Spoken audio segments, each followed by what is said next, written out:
আসসালামু আলাইকুম। আপনারা সবাই কেমন আছেন? যে যেখান থেকে আমার ভিডিওটি দেখছেন সবাইকে শুভরাত্রি, ওয়েলকাম। আমি আজকের আপনাদের কাছে একটি রেসিপি নিয়ে হাজির হলাম। সেটি হচ্ছে দুটি মিডিয়াম সাইজের আলু এবং 4টি কলা। এই যে 4টি কলা, আমি এটাকে সুন্দর করে ভালো করে পরিষ্কার করে নিব যাতে আলুতে কোনো ময়লা না থাকে। এরপরে আমরা ঝটপট করে আপনাদের সময় কম, এই জন্য এবার আমরা কলা ধুয়ে নেব। কলা, এই 4টি কলা আমরা ভালো করে পরিষ্কার করে নেব। আপনারা যেভাবে পরিষ্কার করেন পরিষ্কার করে নেব।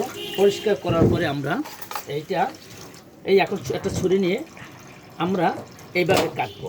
এই যে এভাবে কাটবো, এই যে এভাবে কেটে তারপরে এই কলা এবং আলু আমরা একটি পাতিলে বসাই দেব। পাতিলে বসে সামান্য একটু লবণ দেব এটা সিদ্ধ হওয়ার জন্য। যখন সিদ্ধ হবে, পানিটা শুকিয়ে যাবে, তারপরে আমরা এটাকে নামাইয়ে ফেলাবো। পাতিল থেকে নামাইয়ে নেব। নামাইয়া তারপর আমরা আপনাদেরকে দেখাবো এই যে আমাদের আলু এবং কাঁচা কলা, পেঁয়াজ, মরিচ, এরপরে আমরা দিচ্ছি হলুদের গুঁড়া।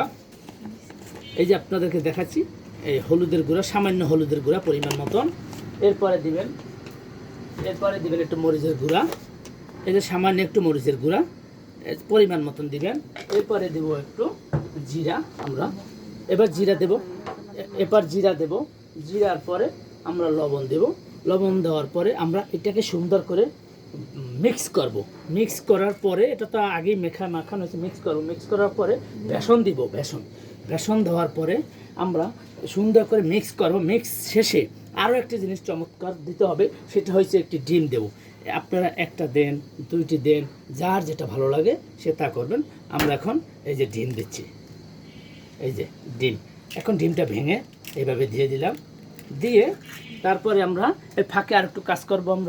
সেটা হচ্ছে আমরা একটু ফ্রাই প্যান বসাবো। ফ্রাই প্যানের ভিতরে আমরা তৈল দিয়ে যাচ্ছি। আমরা তৈল দিব এই ফ্রাই প্যানে। এখন আমরা তৈল দিচ্ছি। আমরা এখন তৈল দিচ্ছি। এই তৈলটা যখন গরম হবে, এই গরম হওয়া পর্যন্ত আপনার চুলার জালটা আস্ত করে দিবেন। এরপরে যখন তৈলটা গরম হবে, এর মাঝে আপনাদেরকে নিয়ে যাচ্ছি আমি এখন আবার এই ডিম ফেটার এখানে। এই যে আমরা এখন ডিমটাকে সুন্দর করে মিক্স করবো। এই ডিমটা তো আমি মিক্স করতে পারছি না এবং আমার হাতের মিক্স ভালো হচ্ছে না, তাই আমি একজনকে ট্রান্সফার করে দিয়েছি, যেন আপনি ডিমটা ভালো করে মেখে দেন। এই যে আমাদের মাখা হয়ে গেল। এখন আমরা ডিমটা ভালো করে মিক্সন করতেছি। মিক্সন করার পরে আমরা এইটাকে যেভাবে আপনারা আলুর চপ খান অথবা ভরা বানান অথবা পেঁজু বানান সেই ধরনের হবে। তারপরে মিক্স করার পরে আমরা এটাকে আলুর চপের মতন করে 2 হাত দিয়ে তারপর আমরা এই চুলাই দেব। এই যে এখানে দিয়ে দেব। আমরা তৈল দিছি পরিমাণ মতন, আমরা দেখাচ্ছি। এখন আমাদের এটি মিক্সন হয় নাই, ছেড়ে দাও। আমরা এখনই আপনাদেরকে দেখাচ্ছি আমরা এটা কি করব। এই যে দেখাচ্ছি এখনই আমরা। এই যে দেখেন আমাদের মাখানোটা হয়ে গেছে ইনশাল্লাহ। এই যে আমাদের এখন আর কোনো কাজ নেই, শেষ। এটা হইল কলা এবং আলু মিশ্রণ রেসিপি। তাতে আমরা এটা দিয়ে বড়া বানাচ্ছি। এটাকে বলা হয় কোপ্তা। হ্যাঁ,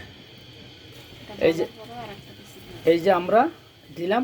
এইটা হওয়ার পরও এইটা দিয়ে আরেকটি রেসিপি হবে, সেটা আপনাদেরকে পরবর্তী ভিডিওতে আপলোড করে দেব। যদি আপনাদের এই ভিডিওটা কারো ভালো লাগে এবং কারো বিন্দু পরিমাণে যদি উপকারে আসে, বা আপনারা যদি এইটা যদি দেখে ভালো লাগে আপনারা বাসায় করে তৈরি করতে পারেন, প্লিজ আপনারা আমার ভিডিওটাকে সাবস্ক্রাইব করে দেবেন, ফলো করে দেবেন, কমেন্ট করে দেবেন। প্রয়োজনে আবার আমি এই ভিডিওটি আপনাদের মাঝে আপলোড করব। Thank you.